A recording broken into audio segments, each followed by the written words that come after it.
Greetings everyone, here's Lodric and this is the game War in the Pacific Admirals Edition. This is my play-by-email match against KilRoy. He's the commander of the Allied Forces and for me is the Empire of Japan. I take here Dobo Island, I think the second last Dutch base in the Dutch East Indies. This is the scenario 1 with no modification, so the standard game you will normally play. This is now already the 17th April, some days after the first carrier clash between KilRoy's American carriers and my half empty carriers. I mean, I had a full air wings, but my torpedo capacity was low and also most of my pilots was a little tired, so KilRoy catch me more or less in the last moment. I just finished my operation against Marcos Island. So, and KilRoy have still here some destroyers bombarding me. I think it's mostly that he burn supplies and give fatigue to my troops.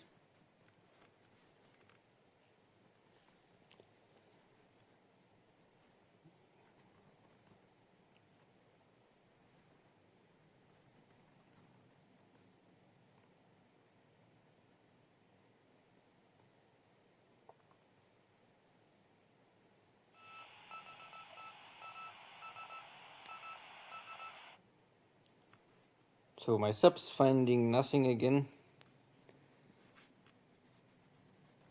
Pity. Okay, my subs finding a yard. So this I think this is more or less the same like this sub chasers the Japanese have, but I would say sub chaser maybe assistance, or I don't know if they can really attack in deep water. I think all allied anti-submarine equipment can also fight in deep water compared to the Japanese. The patrol boats and the submarine sub-chaser assistants, the equipment never upgrade. They are only for shallow water. So,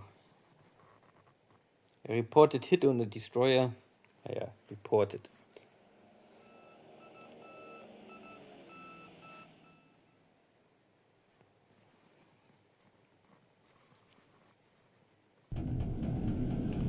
And now we go back to bombardment in China.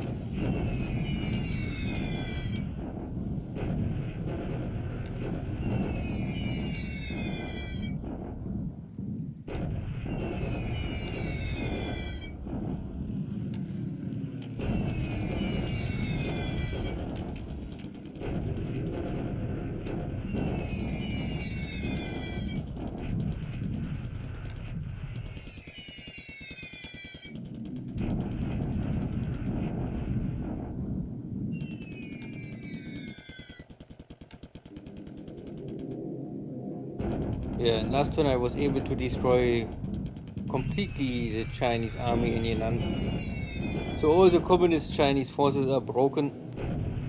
Mao Zedong is maybe already dead. Would be maybe a blessing for China, maybe. Who knows? I mean, Chiang Kai-shek was also a dictator. I mean, I think they're both not really a benefit for the culture of China.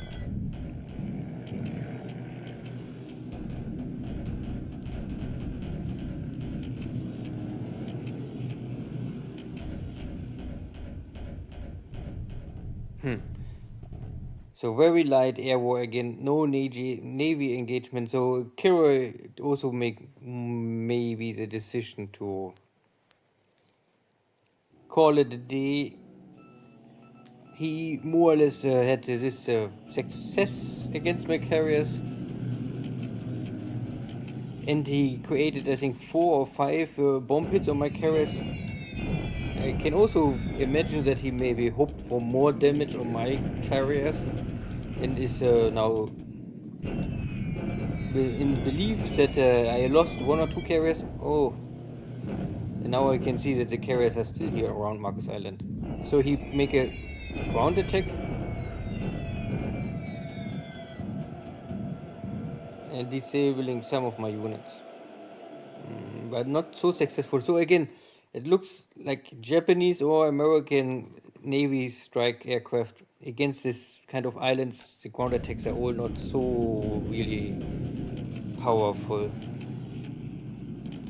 Even the 1,000-pound bombs looking not really great.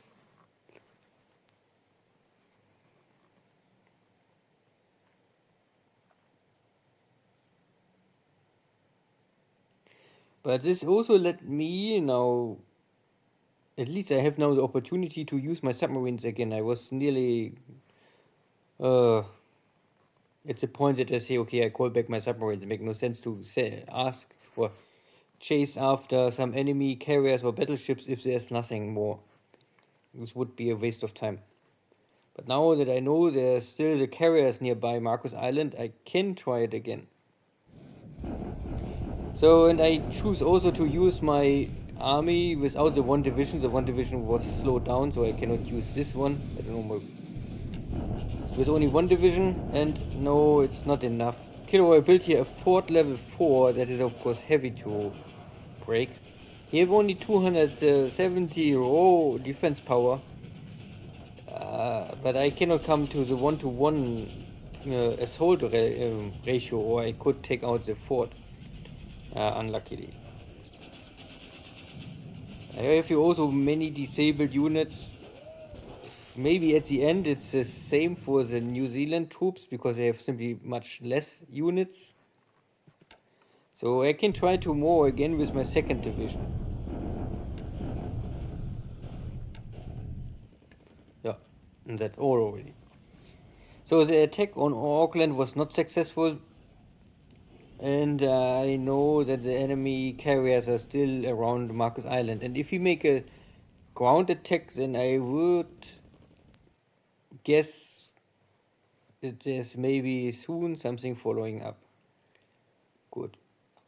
First air war was, I think this is all we can see. 4 airplanes and all carrier airplanes. This was his airstrike against Marcus Island, very likely. Ship sunk, nothing. And we had no really navy or a ground battle, so it's still that KilRoy lost 12,342 points by ground forces, and for me 325.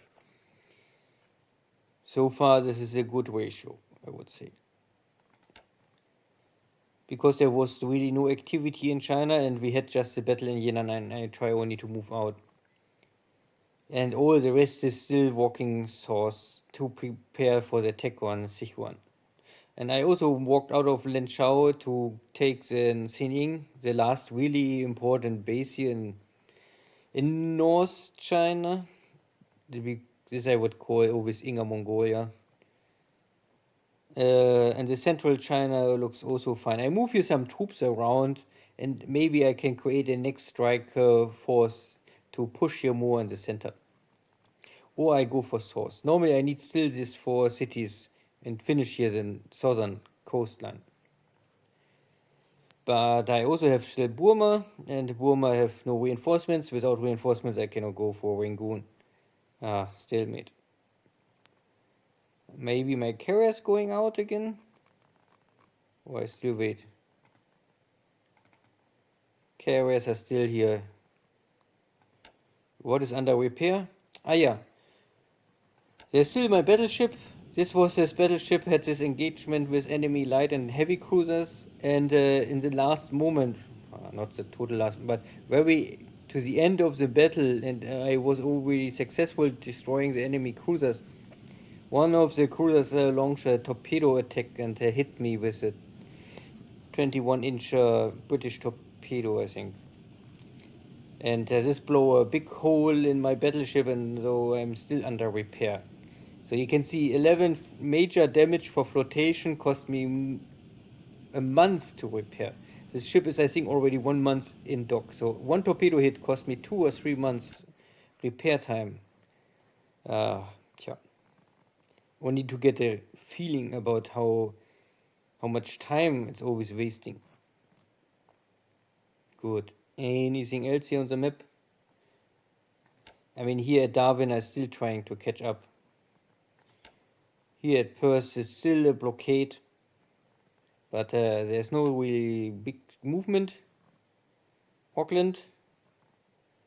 Yeah, Auckland was not so successful. This is the division is now was not attacking, so the disruption coming down. This guy's tried to storm the city, but you can see it's failed. So I have no choice now to attack, but with the other division, or I wait 2 turns to get everything done. I mean, ready for the next. My supply situation is here now still okay, but I see more forces coming at Hamilton. And Hamilton, I have only 2 Navy Guard units for blocking. And the New Zealand troops also arrived here at Gisborne. So I have here only 1 Navy Guard unit holding this town. I bring in the base force. I think, yeah, this is the base force coming with some additional supplies. So I hope they can reach the port in time. And I have here some heavy cruisers. So I can maybe... I don't want to go with my heavy cruisers to Auckland because I know that there are enemy mines. If I go here in, this is risky. And I also know that there's enemy torpedo bombers nearby, so it is all risky to operate here ships nearby. I have here only this support airplanes. Maybe they're enough against this British slow torpedo bombers, but if there's anything stronger, they have no chance. So the big surprise, or at least a confirmation of the situation, is that the carriers are now source of Marcus Island. And this is maybe a carrier fleet, I don't know, and this is a protecting follow-up cruisers or battleships.